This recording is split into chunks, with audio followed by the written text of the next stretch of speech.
మనం చూడబోయే సైట్ వచ్చేసి 6 ఎకరాల సైట్. దానికి కావాల్సిన రోడ్డు ఇక్కడ నుంచి బీటీ రోడ్డు 1.5 కిలోమీటర్ డిస్టెన్స్ ఉంటుంది. ఇదే మట్టి రోడ్. ఇది దుల్మిట మండలానికి వస్తుంది. ఇట్లా కూడా దారి ఉంటుంది, ఇట్లా కూడా దారి ఉంటుంది. అన్ని దారులే ఉంటాయి దీనికి. ఇది మొత్తం 6 ఎకరాల సైట్ సార్. ఇగో ఈ 2 ఎకరాలు ఏమో వరి పొలము. అటు లాస్ట్ చూసుకున్నట్టయితే ఆ చెట్టు దగ్గర ఒక బోర్ ఉంటుంది. దీనికి ఒక బోర్ ఉంటుంది దానికి. ఇది మొత్తం ప్లేన్ ల్యాండ్, ఇది వరి పొలం. ఇట్లా చూసుకున్నట్టయితే ఈ మిగతాది 4 ఎకరాలు మొత్తం మామిడి తోట అండి మనకు. ఇది 2 ఎకరాల వరి పొలం ఫుల్ వాటర్తో సహా. ఇది 4 ఎకరాల మామిడి తోట. ఇక కడీలు ఉన్నాయి, చుట్టూ కడీలే ఉంటాయి. కడీలు ఫెన్సింగ్ ఇట్లా ఉంటుంది మొత్తం.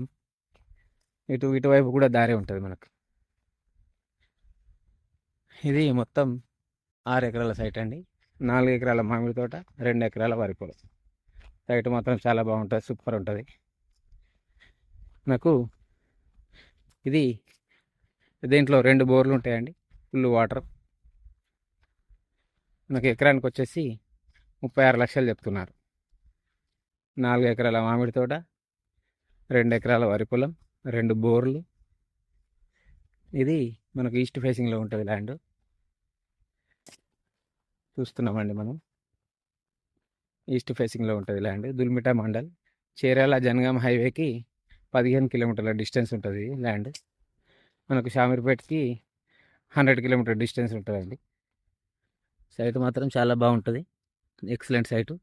పూర్తిగా 4 ఎకరాల మామిడి తోట, 2 ఎకరాల వరి పొలం, మొత్తం 6 ఎకరాలు. ఎకరానికి వచ్చేసి 36 లక్షలు చెప్తున్నారు. హైదరాబాద్ హైవే ఇక్కడ నుండి మనకు ఒక 20 కిలోమీటర్ డిస్టెన్స్ వస్తుందండి.